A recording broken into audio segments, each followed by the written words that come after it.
Hello, everyone. Welcome to Digital and Transmedia Producing in an age of pandemic. Today's meeting is Monday, 10 a.m. West Coast time, 1 p.m. East Coast time. What time is it in the central part of the United States? Well, noon. So we're meeting in all of the times. It's very exciting on April 20th. Before I hit record, we had started off with me sharing my screen where we were reviewing our communication agreements that we had reviewed last week. And I'd asked the group the question, does it feel like it's enough to have these just viewable on the screen before we begin? Or do we need to spend time talking through them every time we gather? This technique was inspired by a museum that I visited they did a interactive coloring hour, and as part of their interactive coloring hour, they had this disclaimer that said, anyone who uses offensive, discriminatory language or hate speech within the chat will be removed immediately. We want this event to be a safe virtual space. And also it said during this event, you will be recorded and occasionally captured screenshots. If you prefer not to be recorded or in screenshot, turn your microphone or video screen off. So that was their way of handling that moment. I'm going to stop sharing my screen and invite us all to introduce ourselves as we always begin. We're going to introduce ourselves, and if you could copy paste our introductory chat into or introductory script into the chat. We're just going to introduce ourselves with our name and where we're located physically in the world, land acknowledgement, what is your practice or your institution that you're representing, and then share a challenge or a discovery that you found. I'm going to ask Erin. We're gonna set aside some a real moment to talk about Amplify. So so we're going to take another moment to really dig deep into Amplify. But if you want to share a Amplify story, feel free. And I will kick us off because I also skipped the access check-in. All right, so Claudia, Alick, I am speaking to you from the Bay Area, land of the Ohlone people. That is also where the Zoom headquarters are. So our digital technology is also located in the land of the Ohlone people. The people are still alive. Also taking a moment to acknowledge all of the displaced, incarcerated, and enslaved peoples, both past and alas, currently present. My gender pronouns are they, their, she, hers. You can add your gender pronouns to your name if you want to, just by simply renaming yourself, and then you can add any language you want there. I have a transmedia social justice practice, so doing all kinds of stuff, but the story I share with you was actually, this happened during a time where I was doing non-professional work.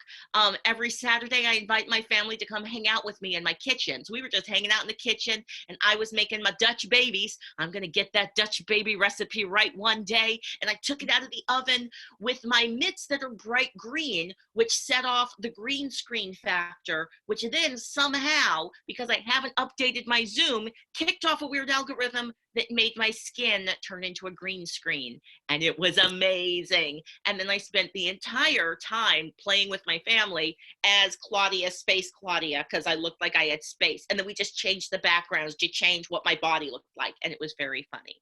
And that is the fun discovery I made this week with digital technology. Check.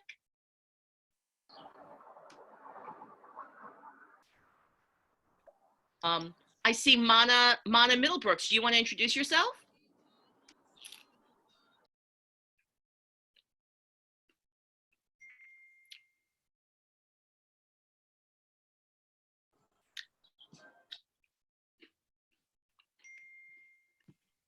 All right, I'm going to pass the microphone to Tanya, and then Mana, just let us know when you're ready. Mana, we look forward to hearing from you. I'm Tanya Newmeyer, based out of Toronto, representing myself as a poet and the Toronto Poetry Slam as an arts organization. Glad to have my colleague Luke Reese joining us for the first time. Perhaps Alyssa Ginsberg will be joining us again. We are located on the land of the Anishinaabe, the Huron-Wendat, the Petun, the Haudenosaunee, and most recently the Mississauga of the New Credit, practicing in an oral tradition. And I'm grateful for the opportunity to be here and create work now, not just physically, but also online with all of you.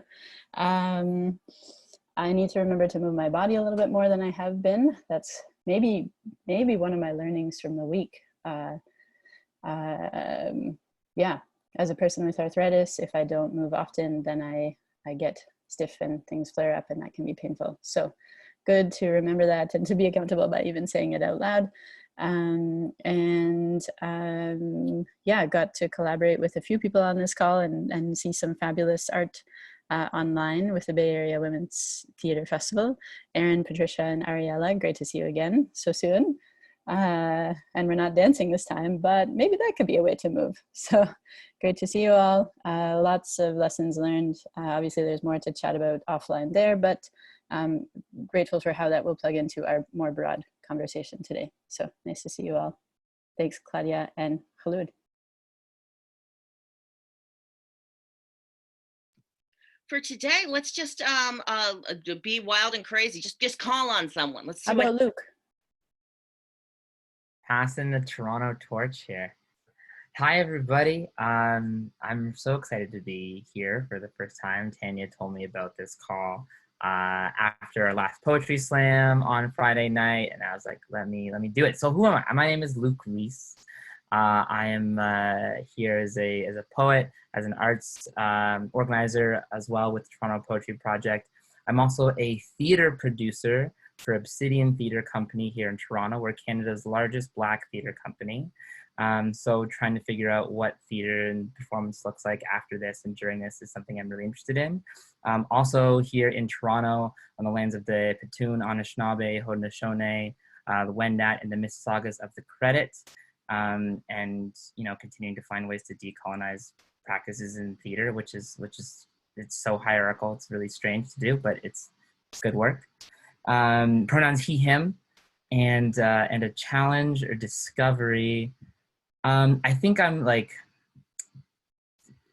seeing all these like online like Zoom readings of shows. I don't. It's not something I'm really interested in. I don't want to like take what we've been doing live and then just like put it online. Like I'm interested in like thoughtful digital performance practices and not just like quick and dirty transitional practices where people are like, well, we'll just do that thing we were doing in a room with people and we'll just do it on Zoom and it'll be the same. So I'm interested to hearing your thoughts on how we can create thoughtful online performances. That's me. Oh, and I get to call on somebody now, right? Well, let's go to Mana, if I'm pronouncing that right. Yeah, you are, totally.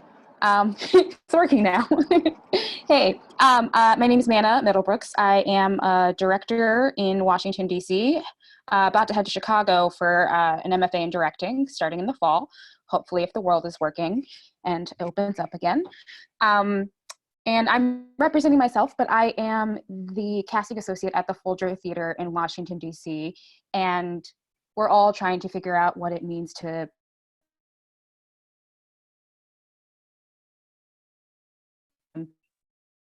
and right now we're kind of through the platform for other artists that are coming in and the work that's already being produced, but we too are wondering if there are better ways to continue to share work other than replaying shows that we've already produced and just continuing to put resources out there. Can we still make new things for the season that we currently might be putting on hold is the question.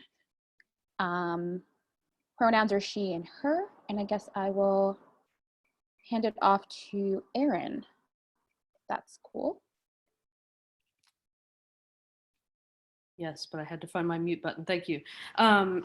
Hey, I'm so tired because we did an event on Saturday night, and then I had to write 2 grants last night. So, but I'm here. I just might be a little incoherent. So alongside 3 other people on this call, Tanya, who's already introduced themselves, and Patricia, and Ariella, maybe raise your hands for a second, and then a couple of other people. We took what was supposed to be a 24-hour giant festival with 200 plus performers this past weekend. We turned it into a 3-hour, actually it ended up being more like, it was about 3.5 hours,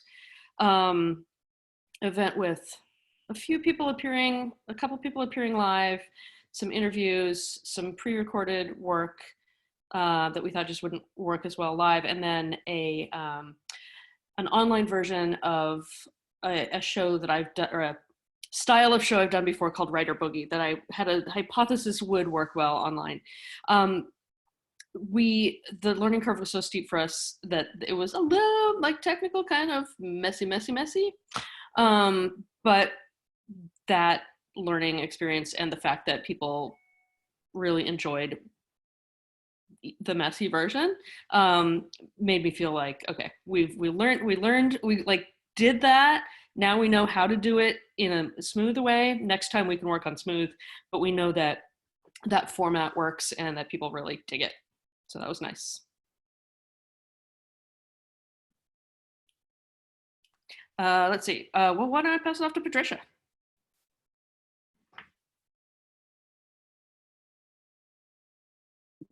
Sorry about that. Yes, Patricia Miller, peering at myself, feeling very exhausted as well. I am on the Ramaytush part of the Ohlone land in the Bay Area, and my pronouns are she or they. I'm a theater producer, a professor, and a writer. And most recently, I was working with Aaron, Ariel, and Tanya, and at least 3 other people directly on this Amplify 24-hour performance that was pushed into 3, and I was the host. I was the co-host. And it was really, it was a crazy ride. I mean, I had said a couple of weeks ago, we can't let this thing just die, right? And Erin was very anxious because, you know, we've been working for like a year and we've got to celebrate something on the 18th of April. People are expecting it. And being an old punk, I'm just like, well, let's just put a show on right here. And like Erin said, it was very woolly, but Tanya was amazing, maîtresse of the technology. And for me personally, as the co-host, to be co-hosting with Marga Gomez, who's sort of a national figure, it was really challenging to look relaxed and professional talking to Marga while knowing the backstory that was going on and the texts that were going on. This one's, you know, interviewing people I hadn't met before, but it was awesome to be able to connect with those artists and make a frame and amplify their work. And also as a team, we were making sure there was some degree of monetization and also connection to their own PayPal. I think ongoing though, I think the question is, we created it on Zoom with a fixed group, and then we sent it out to Facebook Live so that people could have the interactive aspect. But at a certain point, we should have had everybody all on one platform. In order to, like, instead of having 2 disparate and sometimes splintered groups, it would have been interesting to know at what point do we all merge? Is Zoom the safe space? And we just send it out to Facebook Live. So I think that's my question for today. I was very proud of all of us.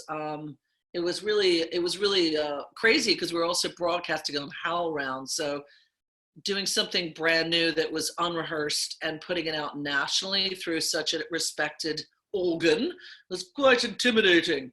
But anyway, that's my check. I'm gonna sit back and enjoy what you all have to say. Nice to meet you all again. I say Andrea. Hey everyone, this is an awesome group of folks. I'm glad to be here with y'all today. Hey, so my name is Andrea Sawaf, and I'm zooming in from Tampa, Florida. I use she, her, or they, them pronouns, and Tampa is Seminole land. Tampa actually means sticks of fire because we're like a lightning capital of the world here in Tampa. And we got to experience that just today because we're having storms today. And so I am also on this learning curve of how to do internet-based interactive performance events. And my big learning was about Zoom bombing, which I will share with you later, because my very first online open mic was totally Zoom bombed. And Claudia warned me, and it happened anyway, and she was there for it. So I'll tell you all about that later. But I am really looking for what is it that we can do with online platforms that is different from and added benefit to live performance, since we can't be in a space while we can't be in a space together. And I will pass it to Sabrina, because I haven't seen you in ages. Hey, Sabrina. Hi, good to see you. So I am talking to you from Belchertown, Massachusetts, which is the land of the Pocumtuck people, right on the border of the Nipmuc traditional lands. And this is where I run the Co-Festival of Performance. Actually, the festival is usually in Amherst. And I am, I use she, her. My access needs are met, except for the fact that I am freezing cold because it snowed here 2 days ago. And it's still cold and I need spring badly. My poor bulbs just, I'm trying to lift the little tulip leaves out of the snow. What I'm curious about is platforms besides Zoom and besides Facebook. Have people heard, you know, because they are getting so much power, these corporations, and I always like to sort of diversify those things. So maybe if people have heard about other methods and technologies, I would love to hear about them. And now I will call on my good buddy, Deborah. Hey, dear cohort, welcome, new faces. My name is Deborah Eliezer. I'm the co-artistic director of Fool's Fury Theater in San Francisco. I'm speaking to you now from West Sonoma in Northern California County, which is Ohlone land, ancestral land. And yeah, pronouns she, her. And I had like a really interesting ride through internet technology and theater this week in terms of the things that I experienced. A work in progress, festivals, trying to access stand-up comedy. And then I taught a class, my first Zoom voiceover class, and it went really well on Zoom, and it using, you know, things that are probably de rigueur for people on this, like screen sharing and breakout rooms for rehearsing for partners. And it worked really well. And I guess the thing I'm wrestling with this week is my, when my attention when I got really interested, engaged, and felt satisfied through the media that I was using, and when I pulled away, and when I was just like, oh, this is not theater. So, and though I definitely had both those moments very clearly. So, so yeah, there we are. And I will pass it to Lawrence. Hi, everyone. My name is Lawrence. Thank you for holding this meeting. I'm new here, and I see familiar faces. So hi to you who I know. I am coming here as the marketing director of Fool's Fury, zooming in from Oakland, known as Ohlone land, pronouns he, him, his. I think for me, I'm also coming in as an actor, as an arts producer, and as a multimedia artist. Not only am I a theater maker, but I'm also like a photographer and a visual artist. So I hold all, like for me, I'm always interested about digital communication. How do we, you know, I'm an internet child, so like, how do we use both technologies as a way to transform our practice in art? And I think coming from in theater in the physical world and coming in from like this digital mindset is like, how can we have a harmonious relationship with that? And I think for me, what I'm most interested in learning and talking about is what avenues do we go from here? And in using new media as a way to not only transform but like expand what it means to do theater in our like in both in theory and practice. I think you know, speaking to what Deborah said, like, you know, obviously folks have an idea what theater is. Like for me, I really believe that theater is definitely in the physical, and there's something special about being in a room with people. But when you can't do that, how do we expand that? What does it mean to do live performance, and what does that even mean? Is that theater or is it not? Like, why does theater have to be encapsulated in this notion of being in a box, right? So I think I you know, I'm a rebel in that way, where I come from kind of this practices of like decolonized forms of theater, where, you know, hailing practices from Augusta Boal, Theater of the Press, or like guerrilla theater, right? Theater is about the people and not about the space. So I think I'm interested in talking about how we can use the technologies we have available to inform our work. And I am going to pass it on to Ariella. Thanks, Lawrence. Good to see you.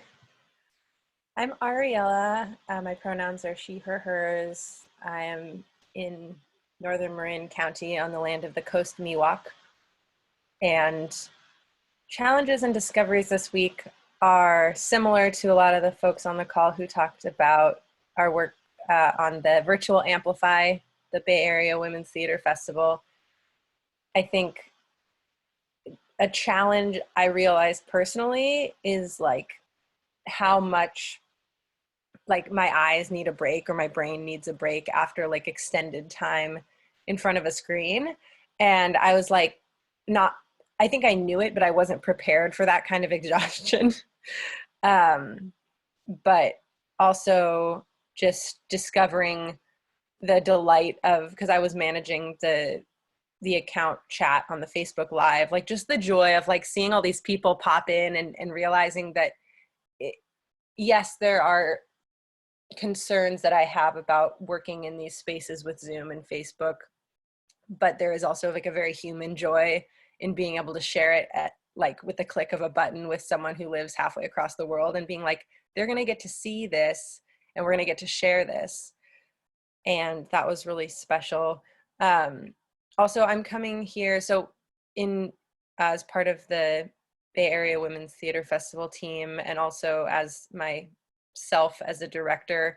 And I think separately, I've spent some time this week thinking about what some other folks mentioned about if we're making art, what does that look like now, and spending some time thinking about audio, radio dramas. Just, I think I was a bit resistant to that at first. I don't know, I was really missing the visual element, and spent some time listening to The Parsnip Ship, and really just kind of trying to open up my just willingness to explore different formats. And I'll drop a link, but and maybe put it in the notes, but with BAWTF, we launched a podcast interview series that I'm really excited about, spearheaded by Sherry Miller on our team, and interviewing our artists from Amplify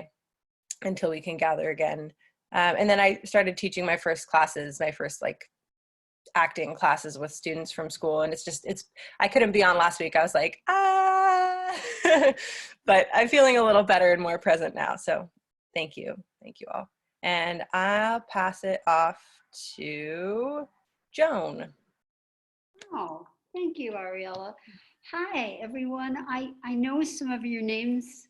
Hi, and I remember Sabrina from quite a while ago, and the magnificent Claudia Alick, who came to St. Louis and launched the Every 28 Hours project, which has been so important for St. Louis and around the country.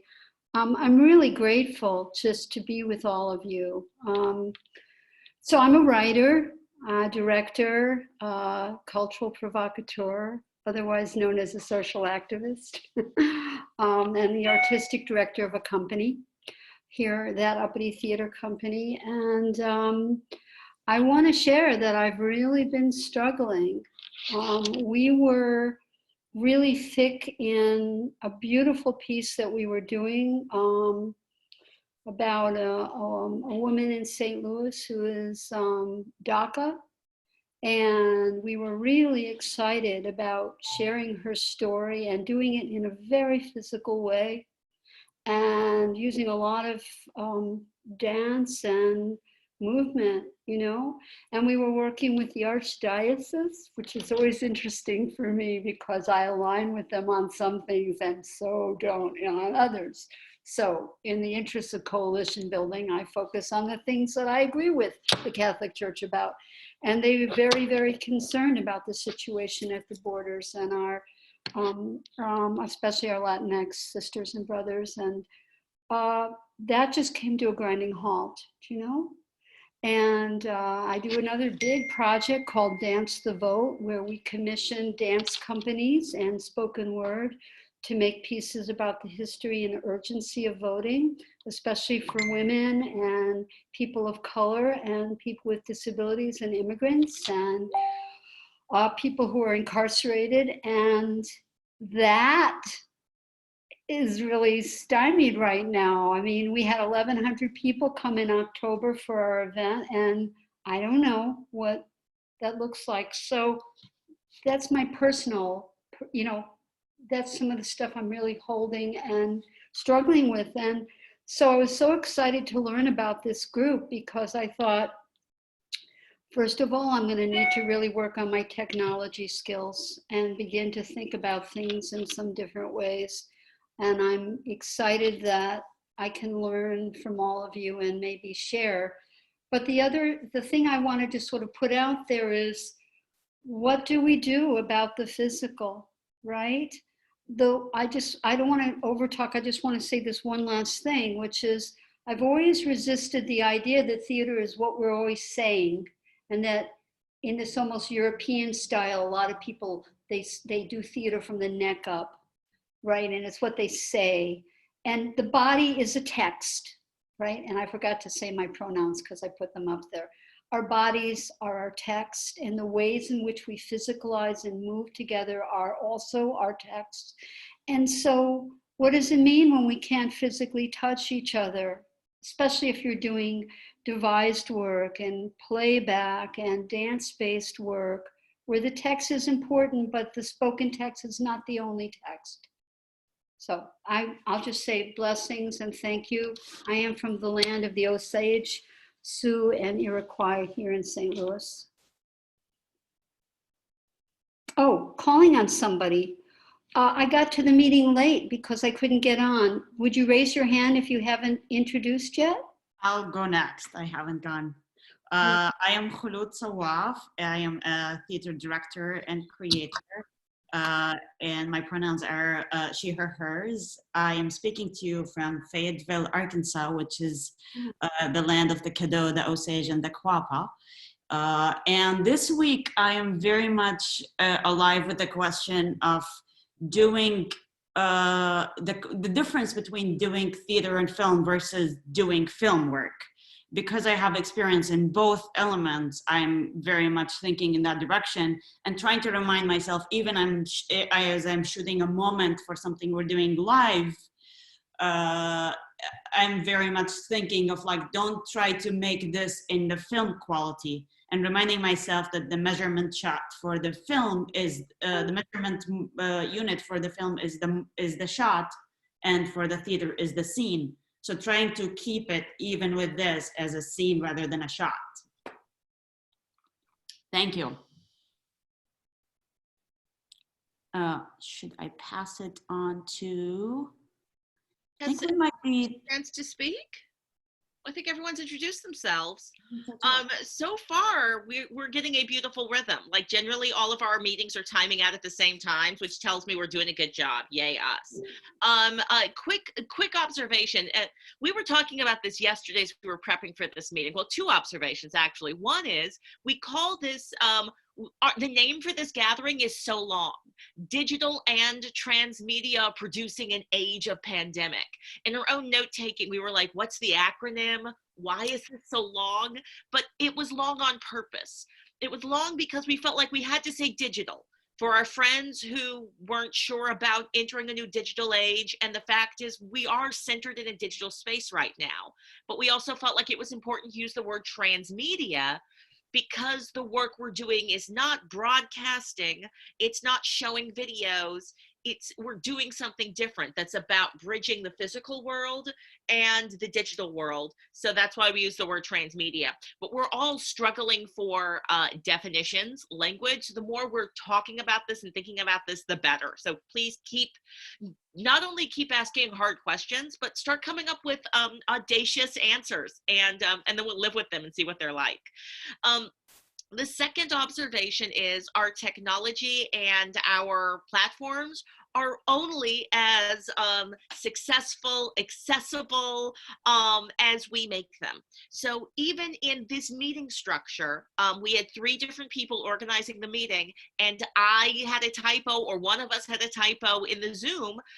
So the meeting invite was correct in the Facebook invite. It was correct in the email invite, but we missed it in the Zoom. So there are things that are going to happen in analog world that'll also have their own digital equivalents. So we're all going to be really thoughtful about that. So very, very quickly, before I pass the mic on to, I believe I'm going to be passing the mic to our Amplify friends for them to give us, or I could pass it to Andrea to do a Zoom bombing field trip. I wanted to show you 2 quick things. So y'all know you're on deck. And I'm going to share my screen real quick. Sharing the screen, ba-doop boop, sharing the screen. There we are. Sharing the entire screen apparently, and not just this. And things that I just dropped into the links that we don't need to spend a lot of time with, but I wanted to show you real fast. So we mentioned audio plays. In a future meeting, we should have like a long discursive conversation about audio plays, and maybe invite some audio play directors and producers to join us for this conversation. I think there's a difference between podcasting, radio plays, and audio plays. Those are 3 different things that can take place, but they're still all oral.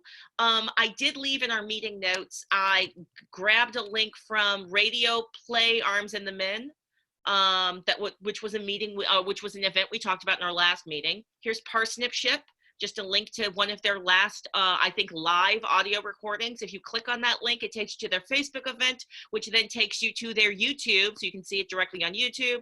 And then there are 2 links to 2 Shakespeare productions, Julius Caesar and this is Pericles, 2 Shakespeare productions I directed that were audio plays. Just for your own listening pleasure. Also wanted to show you very quickly, going up. Okay. 2 quick field trips to Scott Woods' open mic. Scott Woods' open mic I thought might be a fun thing to have a quick look at, if I can get us there, because this is a format that I'd never experienced before. It was literally in the Facebook event. So instead of there was no Zoom, there was no live streaming, there was just literally people, it has to think, doesn't it? All right, come on, you can do it. All right, my computer's struggling with all these windows I got open. So he posted a live video being like, welcome to my show. So that's him saying, welcome to the show. And then people posted text of poems.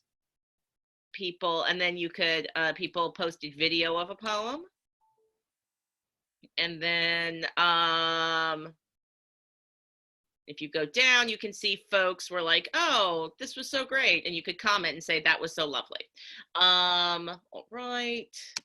So that was an interesting thing. This right here, this link is to a colleague who he's promised to come to one of our meetings. He has a regular Twitch stream on Mondays, so he hasn't been able to make one. But this is an hour-long workshop he did via Twitch that any of you can visit and watch on open broadcast streaming softwares. So this might be really useful for folks who are interested in streaming their work. It's a full hour. Big ups to this artist who is generously sharing their knowledge and work. And if you decide that you learned lots, then you can support them on their own streaming platform. Yeah. And then the last link before I hush up, was that the only link? That was the only link. I'm done. I'm going to stop sharing and I'm going to pass the mic. I'm going to pass the microphone to, what do we want? Do we want Zoom bombing or amplify? Amplify or Zoom bombing? I'm looking at people's faces. Come on. All right, we're gonna do amplify. It seems like it's 6 of one, half dozen of the other. Both are interesting, juicy conversations. Let's start with exploring amplify. Please share anything you would like to share with us. I believe I've got all of my safety settings set to the most dangerous level, so you can share your screens. Let's do this. Oh, I'm not prepared to share a screen. Maybe Tanya is. Sorry, man. We worked too hard this weekend. We couldn't do homework for today too.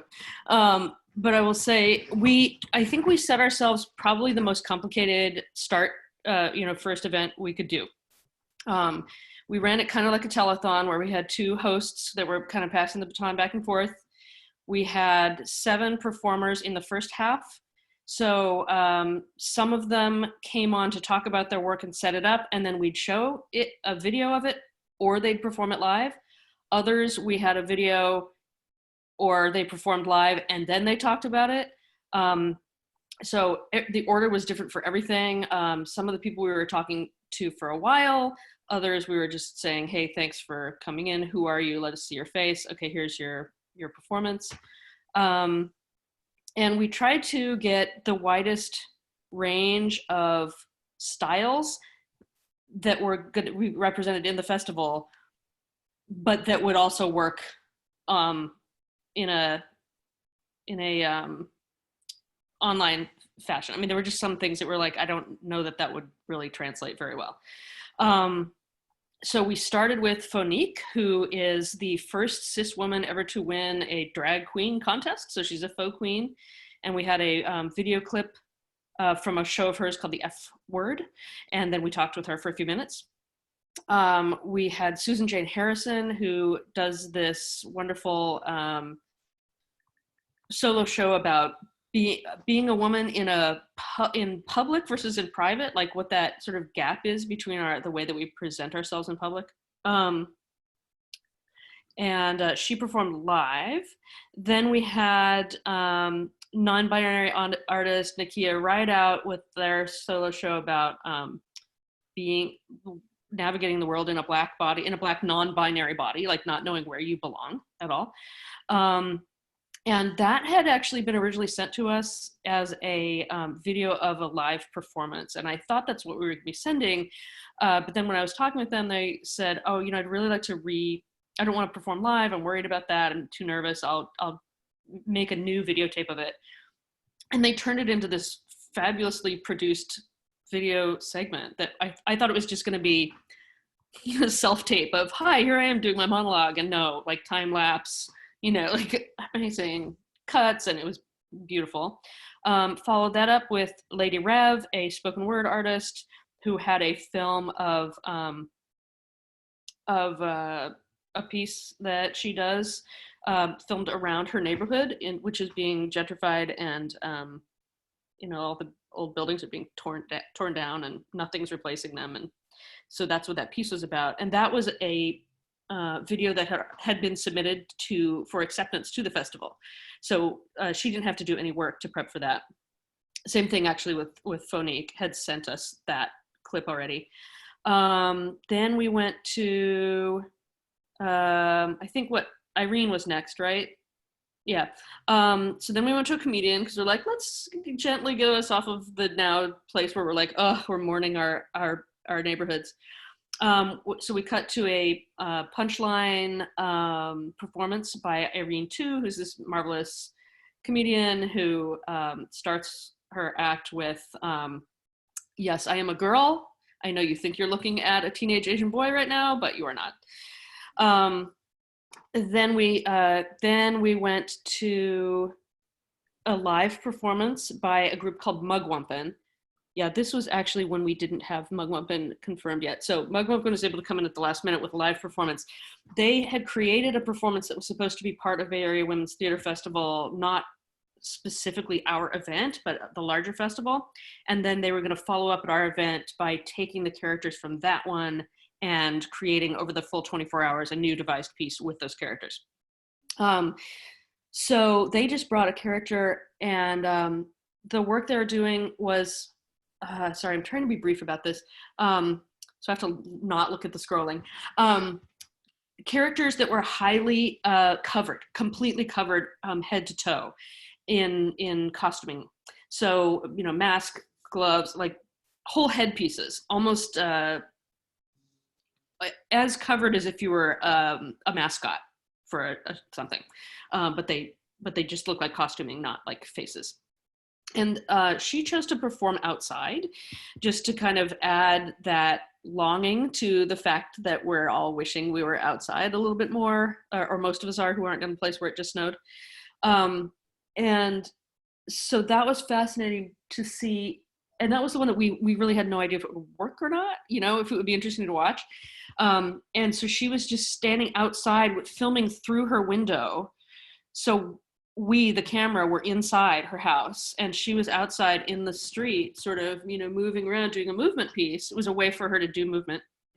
That is Marga talking right now. Actually, yeah, if you want to go to her, you might be at like 2/3 of the way that in. There's Phonique. I don't know if we want to watch all of this, but and there's Phonique being interviewed. So, and then she and then it happened to be that somebody came and walked by, and so we had this surprise interaction with a member of the public, which is really great. And then she ended her piece by coming inside. I'm not sure who's running it. Who's running that video right now? Oh, there's Nakia. That's Claudia is running the video. Oh, okay. All right, Claudia, if you're looking for, I don't know if you're looking for anything in particular, but if you're looking for Mugwumpen, that's about 2/3 of the way in, or maybe even later. Anyway.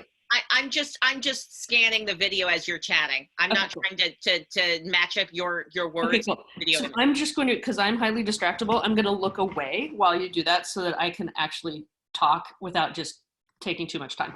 And then we closed with a marvelous clip from B. Steadwell, who is based out of DC, but had done a performance, has a show that is set in Oakland and had performed in Oakland that is in process. And so we took, again, a clip from that, a 10-minute clip from that. In this first half, everything was about 5 to 10 minutes. That's Lady Rev that you're showing right now. And then for the second half of the show, we did a live play that we had written the day before with 4 playwrights that was designed to be for Zoom. So we're like, what is the setup for a play that is set on Zoom? How do we use this medium? How do we use this? We can't have a plot arc that involves they start far apart and they end up together, because they're not. So we wrote something where they started far apart mentally and emotionally and ended up bonded and in the same place emotionally.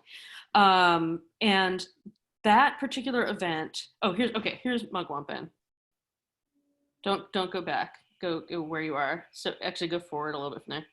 Go forward, because our host at that moment did not, this was a technical mishap, which everyone will see my yelling in the private chat if they go see this now, because I was like, you guys, she's on screen. The artist is on screen. So there she is performing outside. Anyway, so the last bit, the second half of the show, should I just leave that for a second while you watch that? It'd be nice to see the dog walker show through there. Yeah, I don't know if you can find that, but yeah, if you can. Oh, there's the end, so it'd be a little bit before that. I think, was that, I feel like the dog walker was before that. Oh, you caught a glimpse of him in front of the white van, just at that clip there. Yeah, and so of course all of our chat comments for that were like, oh my God, what's going on out there? Oh my God, I want somebody like that up. Please come perform outside my house. Talk to us about some of the more boring aspects, because I love hearing about the art, but I would actually, I feel like for our purposes, like how many people were behind the stage for you to manifest this? 4, and there was actually a glitch right there where somebody was coming on to watch and got their video on. So that person wasn't meant to be in that frame. So I think I mean, I don't know what you mean by the boring aspects. I would say Tanya was running the Zoom and monitoring the Zoom and being ready to deal with any Zoom bombers and shut them down. Ariella was running the Facebook link, making sure that was working and monitoring the chat. And we had 2 other technicians, Aaron Gilly and Danny Bay, who were managing Zoom chat and managing turning on and off people's videos and mics. And that was really a challenge because of course we didn't have walkie-talkies, right? And we didn't have any visual way to cue each other. So it was all being done either in, yeah, oh, I see your hand, Patricia, sorry, I just saw that. I'll cut to you in just half a second. It was tricky to, we were trying to text each other, but I was also texting the performers to say, you're up right about now, which some of them took as, oh, I'm up right now, and would put their screen up. And then we were also in the private chat. So that's the area that I want to kind of streamline and figure out how to work better. Passing over to Patricia.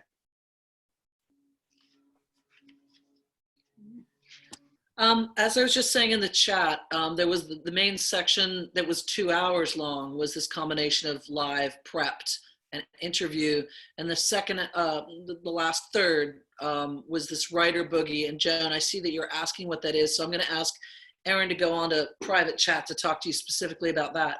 In terms of like this being a project to structure to move forward for folks, I mean, we were we had a generous amount of folks that were backstage, as it were, but psychologically to be the face that was holding the KQED talk lady speak role, and also trying to engage the audience and keep the flow going while seeing all of the chat on the side. It was this really interesting psychological space where I was just thinking this morning. I felt that Tanya, who's in Canada, and Danny Bay, I don't know where she is, and Erin's in Oakland, and the other Erin's in San Francisco. I almost felt they were in another room, and then I would like text out, hey, who's out there in that room who can support me? Yeah, at the same time, I was calling on my partner. I'm like, you got to bring me a cold compress because I'm going to have a stroke. And so he's like inserting that drink, having a drink of water. And then, that was like really, really stressful. And I would say going forward, it would have been, I would just say somehow support whoever is the public face, because otherwise the event looks like, because there were moments when we accidentally cut to the boring Zoom screen saying the host is going to let you in soon, or stuff like that, or, an artist thought they were going to be spoken to. In fact, they were going to perform and then get the interview. But other than that, it was rough, it was punk, it was there. It was in your face and in your space. But I wanted to, link back to what Luke said at the beginning of this call is, how do you make something that is honestly just, this is what it is. It's not an apology or a less than, because this festival was a 3-month festival with a 24-hour durational performance that ended up being a 3-hour selection of work. And I would say that was a really big chew for us to bite off, right? So I'm glad you folks are having more time to curate the work that you're going to provide, and I can't wait to see what you guys have got. So any questions we will take on the texts. Thank you. Yeah, I'm also wondering, because I feel like Luke, you were someone who I saw hosting. Am I remembering this correctly? Were you the person who I saw hosting with I the was very one of the support people. You're one of the support folks. I just recall seeing you on camera. Yeah, I was there. So I wonder if either you or Tanya, you were involved in both Amplify and these poetry slams. Do you want to say anything about the weight of the person who is, I guess, acting as the MC or the host or the main speaker, what that's like? Yeah, I guess I've probably spent 6 hours in Patricia's position because I've hosted our first slam, can you imagine, on March 14th. And then the second one, well, I hosted our third one on March 22nd. Claudia, the first slam you came to, you're thinking of Ian Kediku hosted our one in between that. And then on Friday, we had our fantastic collective member, Cassandra Myers, host. And we always have a slam master at the slams. When we have a real person on stage, there's another person in a way managing the room, getting judges, etc. So we started, I think at least the second slam on March 22nd, when I was the host, it was just Alyssa, 2 collective members, and I managing everything for the 3-hour show. Sometimes it comes in at 2.5, depends how tight the transitions are. I think we are getting better and better, making it closer to 2 hours. But I can definitely echo Patricia's comments that there's so many moving parts when you're the face on the screen. And I actually think that, you know, we have a radio CKLN, like thinking of yourself as a like a talk show host where you have to keep the screen running is probably the best analogy that I have. And then there's this multi-dimensional multitasking aspect of, you know, sometimes I had capacity to tend to, you know, the first show I was also managing the waiting room, letting people in and out, and doing all the text in the chat. Alyssa started chiming in with, hey, donate to PayPal here, et cetera, et cetera. So we've learned to bulk out our team on the back end. And that was something I think that thankfully Amplify did have a great team of us on the back end, enough people, because it wasn't something that had been done before. There were multiple dimensions in terms of how people were presenting. So it wasn't just audio video live to host, audio video live, 3-minute poem to host. Like the slam has a natural rhythm and the online version mirrors the in-person version. Whereas this festival was, as has been spoken to, condensed into a spot. And then there was screen sharing, there was an interviewing, which I loved the way that first part came together. Luke, I have an idea for us to do some of the panels we used to do in person through something like that. So coming soon to our next meeting. You know, love that cross-pollination, and really enjoyed that part of the show. And then we moved into a full-length like theater piece, just written. So we forgot to schedule a break in between. There's no break. So we all have bodies, and I don't know when anyone went to the washroom or anyone. I came with a jug of water this big and I stayed hydrated, but you know, when do you go to the washroom? And I was like this the whole time, so stressed to get, you know, my wife couldn't get me to go away from the computer. The next day I had a headache for 12 hours, you know? So it's real to be in our bodies. And that was even including dance breaks, you know, 3 or 4 dance breaks where at least I was moving and up and, you know, playing with the camera and the lighting, etc. So from a production point of view, I mean, I think the slam, when we did it on March 14th, one of the reasons everyone was really, really inspired is because it felt like this first moment of socializing and this first moment of, oh, we can do something. We're not locked in the boxes of our houses. Look, we have these tiny little portals to the world. And I think, you know, if you can put a theater festival online, that's also a model of possibility for people to be like, oh, we can do something. So from a technical production point, yes, Ariella, why did we not have an intermission, right? We would do that in person. Yeah, especially going into such a long piece where the writing was all kind of seamlessly coming together, and like there was a narrative arc. So if you did step away, you actually missed something. And I thought it was a beautiful narrative arc, despite having just produced it. You know, maybe the dance breaks, that's why not everyone was able to turn on their cameras. So many details there, but I want to try to stick to the how we think about it as producers part, because I think there's so many moments of collaboration, but one of them that stood out is when I was like, hey, let's see if we can do a tech rehearsal a Wednesday, and we started to practice some of those things of, okay, now do we share the screen, or now do we share the screen? And which part of the screen do we share? And which sound do we share? And which clip? It was such a moving schedule. We didn't get all the way through. We probably got through the first half, and the other thing was still being created, like in a Google Doc, you know, by 5, 6 amazing artists, 4 play performers, and Aaron is a producer. Maybe there were more people involved. By the time we got to Saturday, I knew exactly how long it would take to test everyone's camera and video before we went live. And I built in a bathroom break before we started from, let's say, I'm mixing up West Coast time and my time here. We started at 5 in my time. No, that's West Coast time. 5 West Coast time. Just the tech team, making sure we're on the same page, first 15 minutes, let in all the artists, tested their cameras, told them they could step away either to the start of the show or to the start of their performance, and then had maybe 3 minutes by the time we went live to the hosts and we're live streaming. There's some technical nerdy stuff about live streaming that I could talk through based on another event I did Saturday afternoon when Facebook Live wasn't working. It was my wife's 101 Feelings broadcast. And how to work with HowlAround, which is of course an American theater thing. So there's, you know, some learnings there as well. But I'll start with that because I think that may have built in a bridge. Maybe Ariella or yeah. Ariella, and then Sabrina, and then I do want to just make sure that we're managing time and that we do have a chance to reflect on the open mic in Florida. But yes, please, Ariella, and then Sabrina. Just a really quick sort of technical discovery challenge that I forgot to speak to earlier. Oh, are you? Sorry. That with the writer boogie format, we were using songs that played at the end of each scene, and we knew ahead of time that there would be copyright issues, particularly streaming to Facebook Live.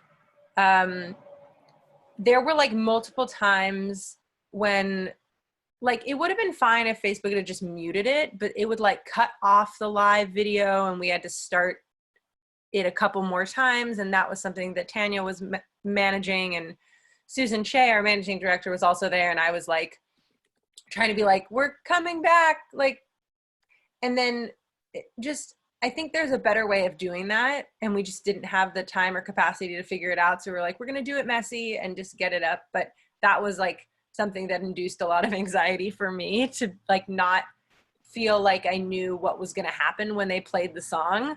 I was like, just be ready for anything. And then also the aspect of working with playwrights who needed to have some protections in place for their own work, meaning that like we couldn't save that portion and had to go back and like, it was like a real live theater performance where like when it's done and it disappears. But it was interesting because the first half could be preserved and the second half couldn't, and it just made for some interesting questions, I think, and also about licensing music and how to like have this experience where obviously for the audience was really exciting and thrilling and fun, but for me, I didn't get to enjoy it as much as I think I would have if I knew ahead of time like a plan that would allow us to not have as many glitches. And that was just something that I'm interested in. I don't know if we're going to figure it out per se, but it's something that needs to be explored, whether by us or someone else. We need to learn about it. It was Patricia who wanted to speak, not Sabrina, apologies. And we talked about this a little bit in our last gathering where we were talking about how the algorithm, it's not even a human being that's shutting down our streams. It's a computer program, and the computer program, 80% of the time is getting it wrong. But the computer program is designed to always default to the corporate interest. So it will shut us down if any piece of our original music even sounds a little bit like something that's been commercially capitalized and put into that system. So it's a thing that we need to keep in mind in terms of just lifting up the comment that happened at the top of this conversation about where are we producing our work. These are corporate spaces that we're producing our work on and in. The place where you have true freedom is the place where an algorithm isn't going to be making sure your work isn't breaking corporate rules, which means not sharing on a Facebook or a YouTube. But Patricia, I'm passing the mic to you. I just want to close about Amplify and say it was definitely created by Amplify, but it could not have happened without this, in my opinion, this meeting. Because not only did San Francisco Shakespeare warn us about the shutdown, so it wasn't new, but also we all met Tanya here in this meeting. And when we were talking about how do we work this out, I said, whoa, who are the folks that we met? We talked about Claudia, we talked about Tanya, and other people so smart on this group. And Aaron reached out, and Tanya over in Toronto came and helped the Bay. And it was amazing, and it's because of this meeting. So that's my last comment from me about Amplify. All right, well, I love that. That is a beautiful note to pass the mic on to Florida. Let's learn from Florida. We would love to learn from your challenges and your discoveries. And also it is a funny story. Yeah.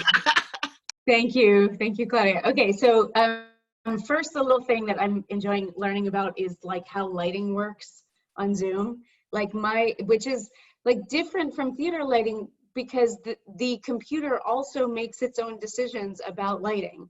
So right now I am facing a window, which means natural light, which sometimes makes me look like a Smurf. And if I just like do this, the lighting totally changes, right?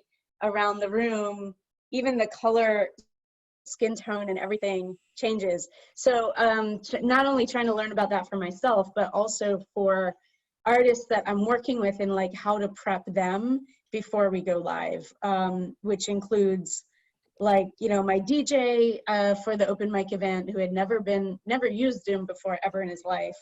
And even though he's a fabulous DJ with sound, he was super, super frustrated with the really not high quality sound of Zoom.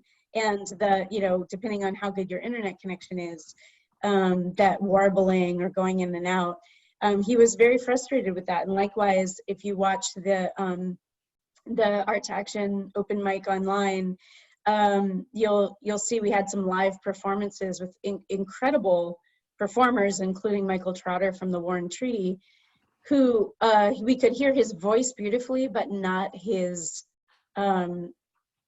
music, not his piano. So there are like all these interesting things, you know, that I would think about in a theater about lighting and sound that I'm having to figure out in this like technological space, right? But also Zoom bombing happened. So Claudia put in the notes, and if I can, I'll share screen. Yeah, I can. Oh, wrong, where'd it go? Hold on, there it is.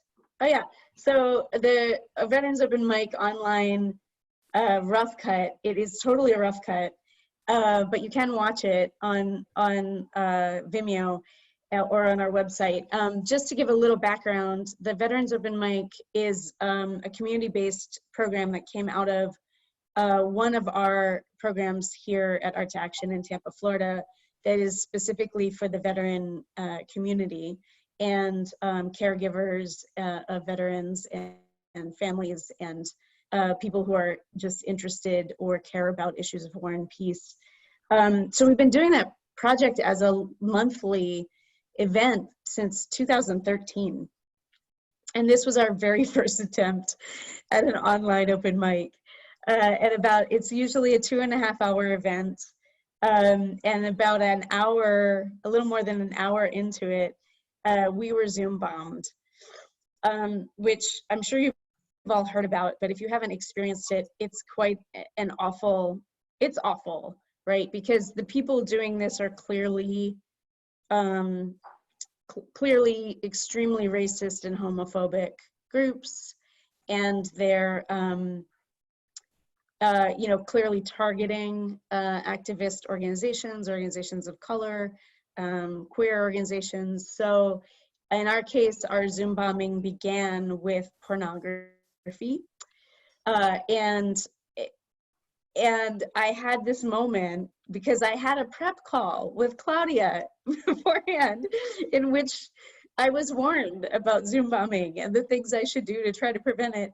And it just seemed like a lot of technology to me to figure out in a short period of time. And I was like, oh, I'll do it next month. It'll be fine. But what had happened was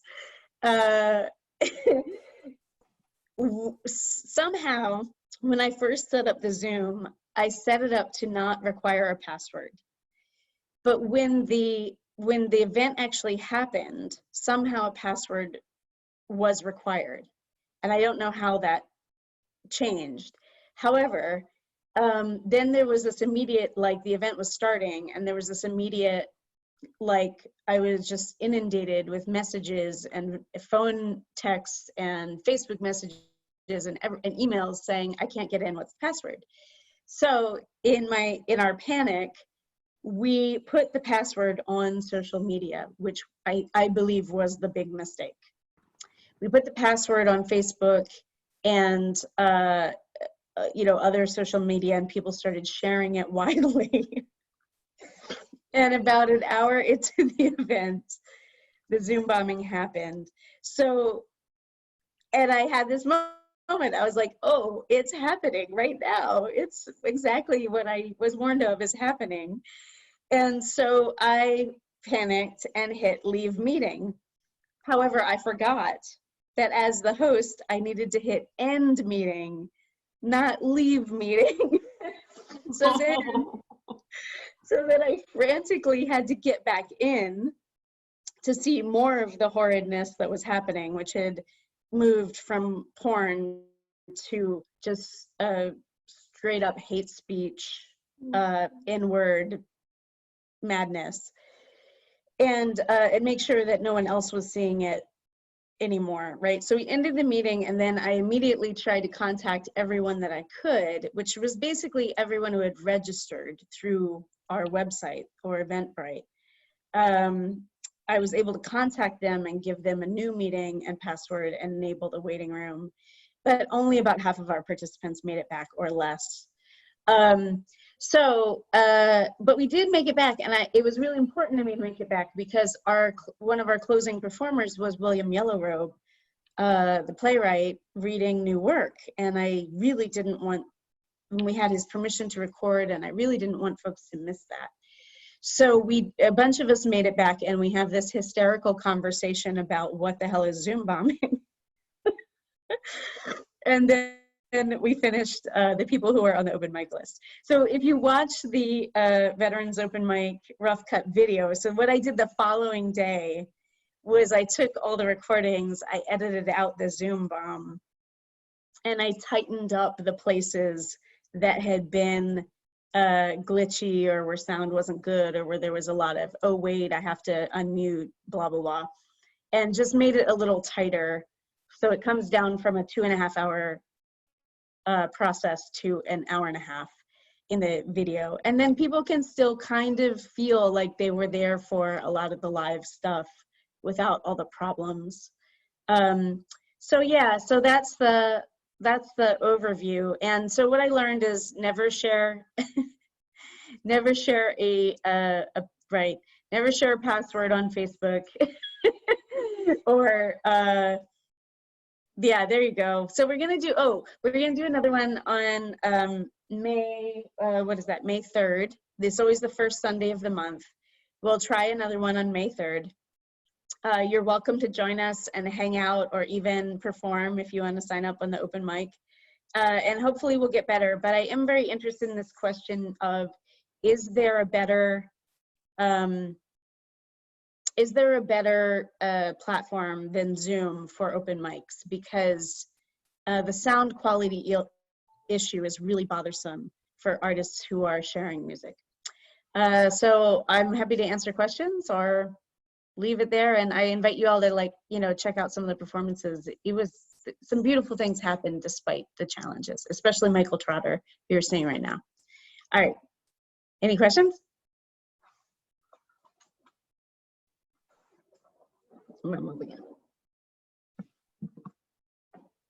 Yeah, I was just wondering about registration. I put it in the chat, and wondering is registration like a foolproof way to only have people that you want there?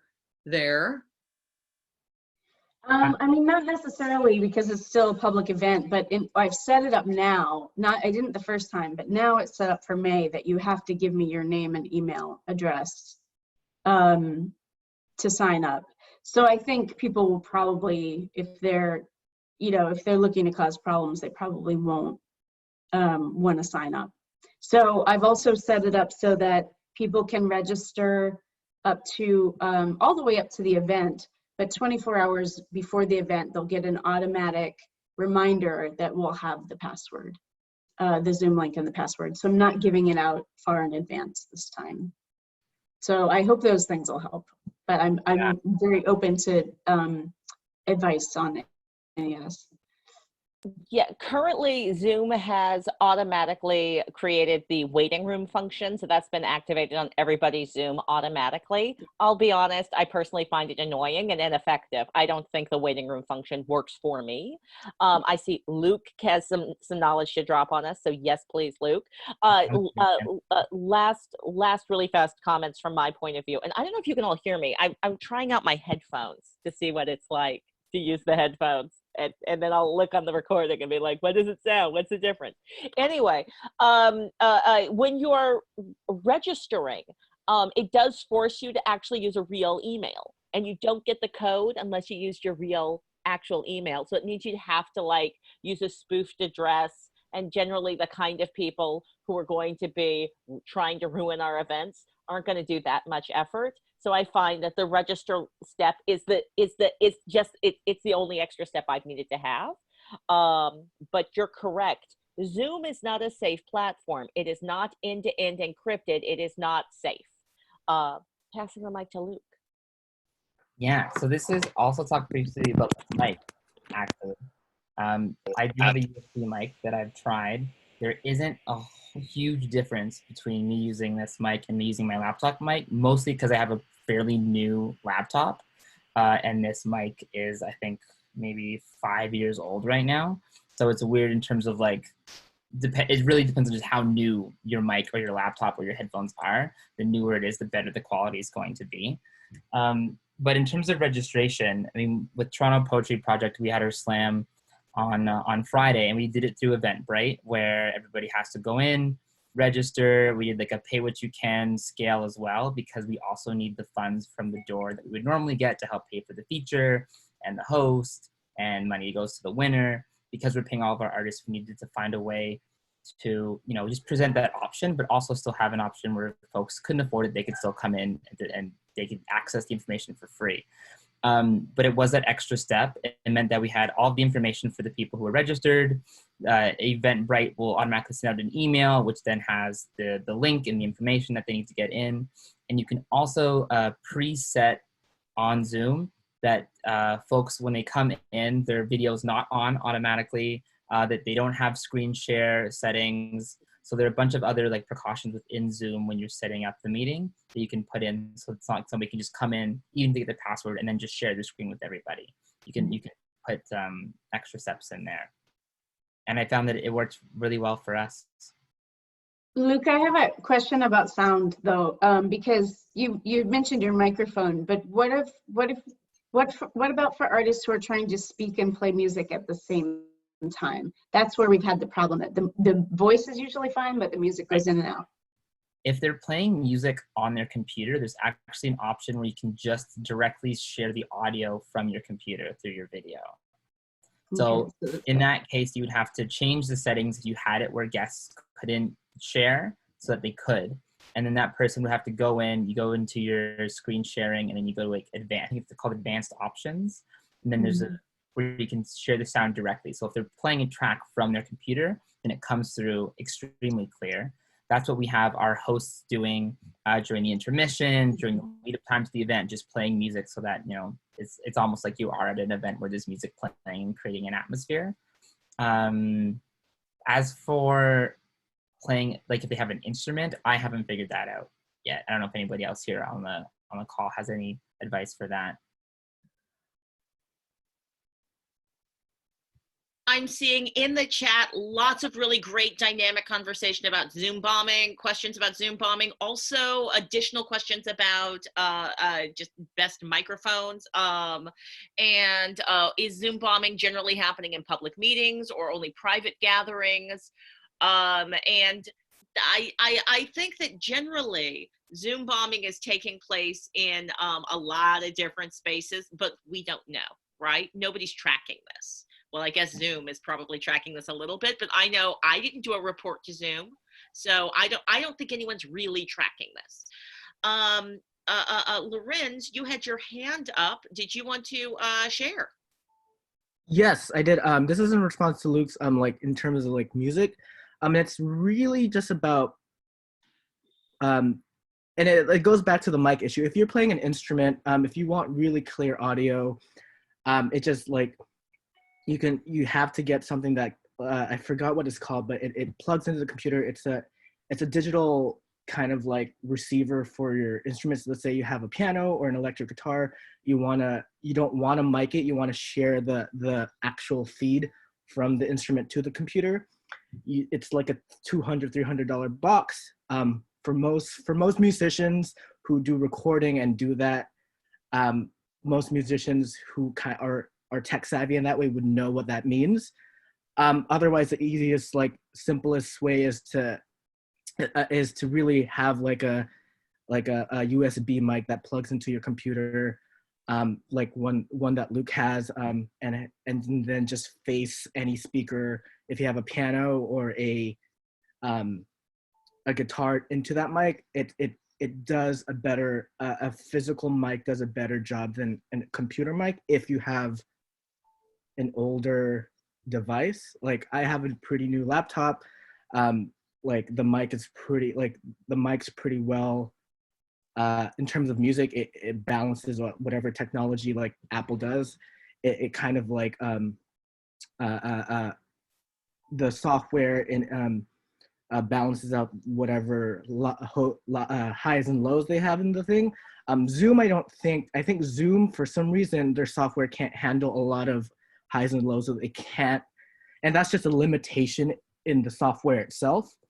But I think that's just a limitation of video conferencing software as a whole. Like even like I think Google Hangouts are like Zoom is, I think, by far one of the most robust video conferencing free software there is that's accessible. Google Hangout has better technology, but when I've used it, you still face the same challenges you're having, and I think that's just a limitation of the technology.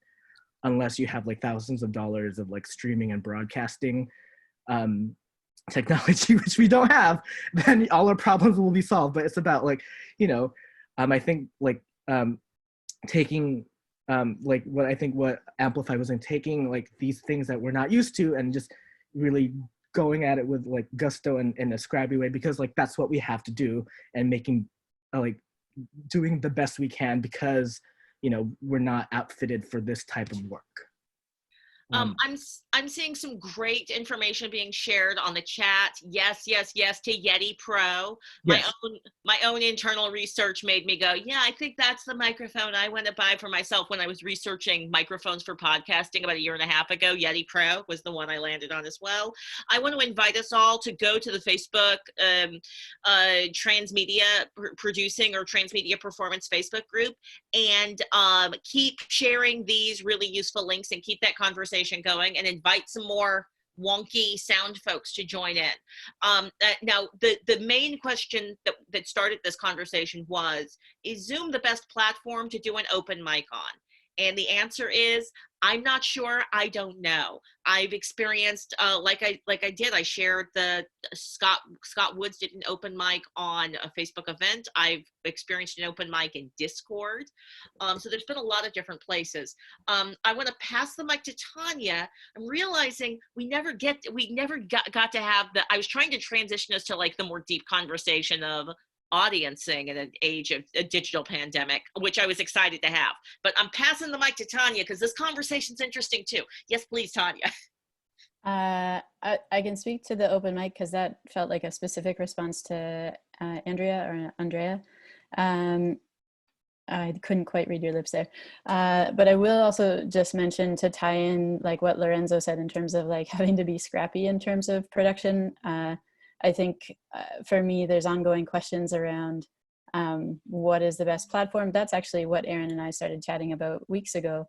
And in my mind, you know, all of them have to change for this kind of level of usage. And also there's transparency, privacy, accountability. There's so many questions there. So it's sort of like, what are the advantages and disadvantages, and what do you weigh out?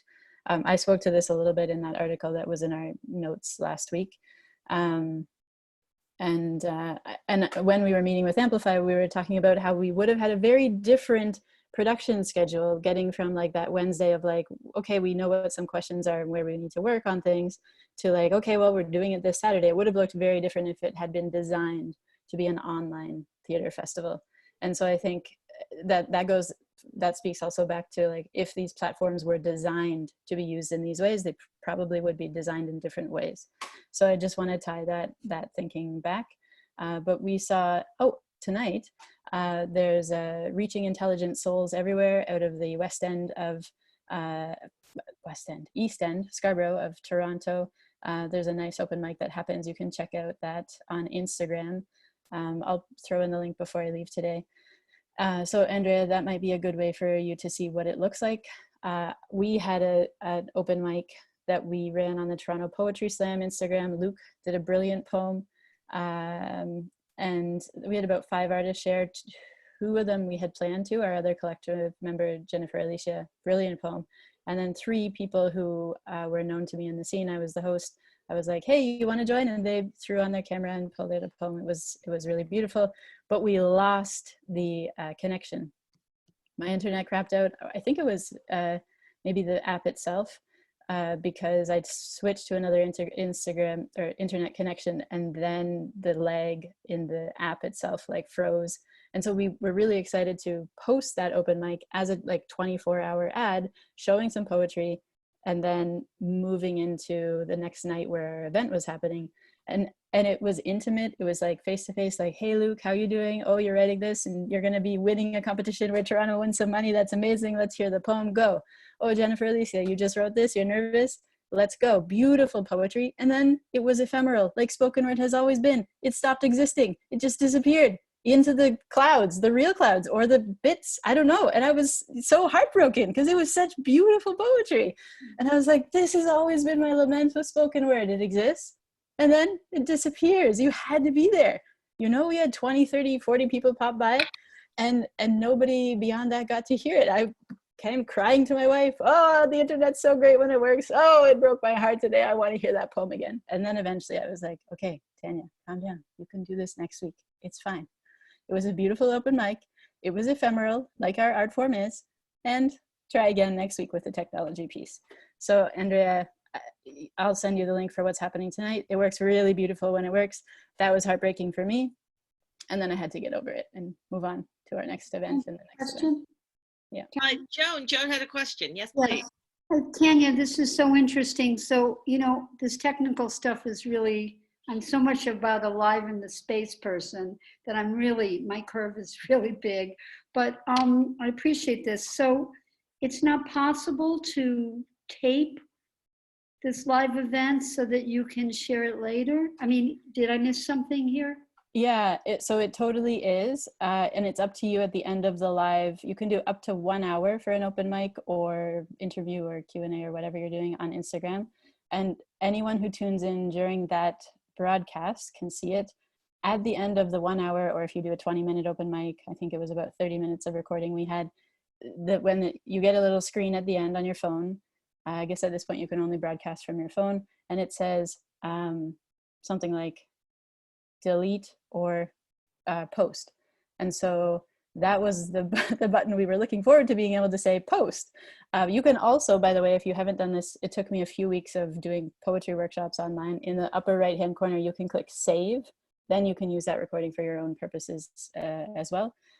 So I think what I also reminded myself in giving that pep talk after the lament and the heartbreak was that actually people will do different things when it's not recorded. So for an open mic, you probably want a mix of both, because you want to be able to try out new material on an audience that's not your cat or your wife, who has to put up with all of your poetry, but like someone outside of your household, you know. So then how do you try that in a space that's like safer, because it's ephemeral? And that's why Instagram caught on in the first place, right? People use stories. There's a photo up there or video up there 24 hours, and then it disappears, so to speak.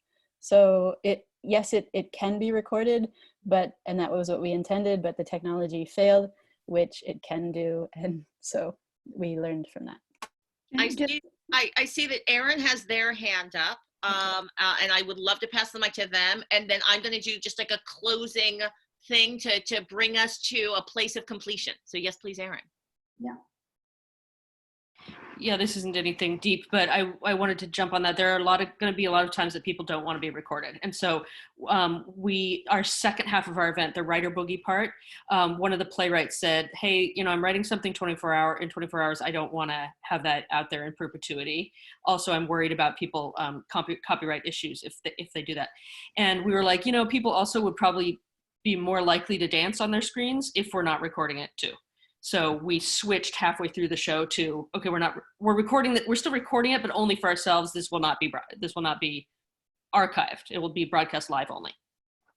Thank you. Yeah. Joan, did you have something burning that you needed to share or question? No, I think Aaron's addressed it. I was wondering why people weren't making the choice, and that was helpful, Aaron. Thank you. Lovely. Well, as always, my day is enriched. We actually had some folks join us. And every time we do one of these, I'm revising, this is how we do this. So I think the next time we do this, when folks join, I'm going to acknowledge that you've joined us and give you a moment to introduce yourself, because Godfrey Simmons is here. Godfrey Simmons, Annalisa Diaz in the house. I see Kate Freer in the house. I see Tyga Christie in the house. So I'm sorry, I did not create space for you to introduce yourselves. Talk about what I personally know to be your interesting and fascinating artistic practices. Thank you so much for joining us. We're going to be doing this again next week. The big conversation we didn't get to jump in on for this conversation was, what is the difference between live arts producing and broadcasting for television? We talked about it a little bit. So Kholoud talked a little bit about this is the difference between setting up for a shot and scheduling for shots and scheduling for scenes. This is the difference. We've talked a little bit about the differences in audience engagement and the possibilities of audience engagement for some of these different platforms. I'm excited to have that deeper conversation as well. So thank you so much for sharing your terrible but hilarious experience with Zoom bombing. This was a wonderful, also just a great way to talk about more about open mics. Thank you all for joining us. Congratulations on Amplify. I'm so happy that Amplify was able to manifest with a bunch of the human beings who've been joining us on these calls. That's awesome, yay! And we will be meeting again at 10 a.m. West Coast time next Monday. And we will definitely be quadruple checking to make sure that's correct in all of our systems. We'll also try and copy paste all of this awesome science you've been dropping into our notes.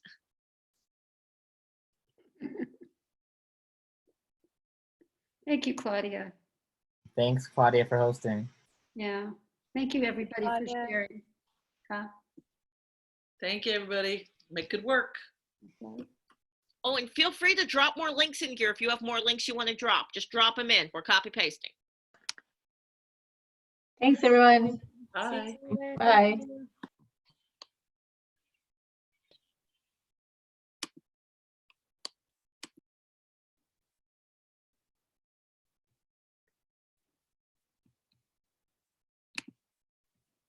All right, I'm not shutting it down because I'm trying to copy paste the things out of the chat. Would you like to take? I think I have them all into the notes. I think I got them all. Awesome. Thank you, because I definitely wasn't. I was like, folks are talking fast. All right. I think I grabbed everything. I mean, this is here. Yay. It's so nice to see you, Joan. Hello. Oh, hi, how are We've you? been talking through the computer. Come I on. know, you look beautiful, Claudia. In your Oh. purple, you look resplendent.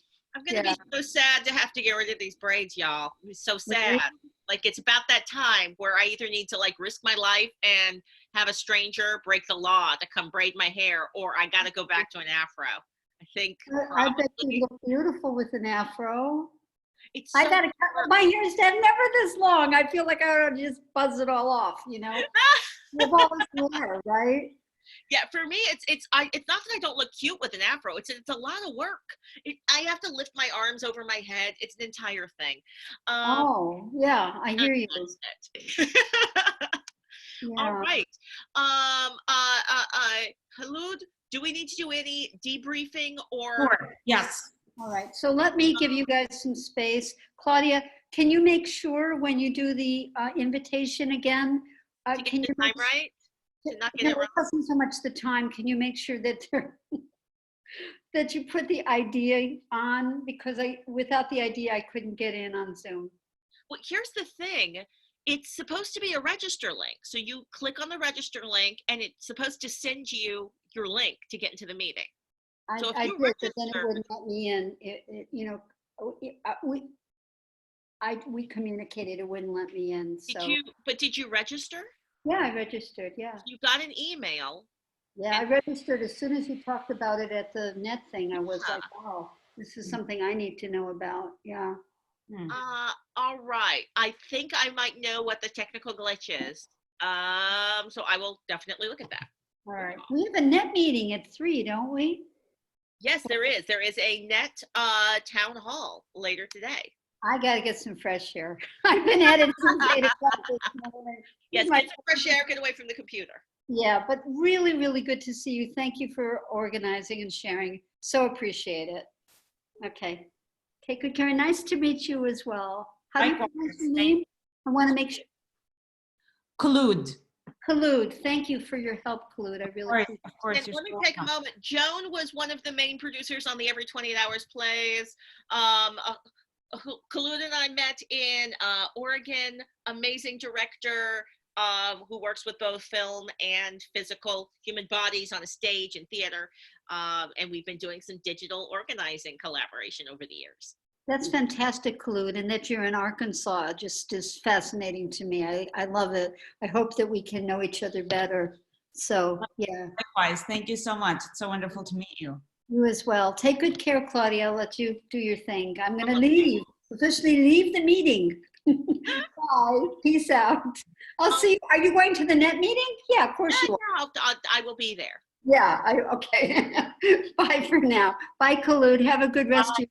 You too. Thank you. You too. Bye. Bye. Yeah, my phone is such a lie. It always tells me I'm available when I'm not, because it didn't tell me I had a net meeting today. So I'm glad she mentioned it, because I do, and I should be there for that. I think I know what's wrong. At least I know why she was confused. Oh. So what I'm doing is I have been setting up a brand new meeting for every week, because I never thought that we were going to be doing these every week. So every week I'm like, we're doing it again. All right, I'll start another meeting from scratch. Right. Which creates a completely new meeting address. So I'm assuming what she did was she registered for last week's meeting and then was like, why isn't this link working? Like, it's a new link every week. It's a refreshed link every week. Yes. That doesn't need to be the case. We could make this a regular, like I can make this a repeating meeting. I think. I don't know, actually. Now that I said that, I'm like, I can do it. Can I?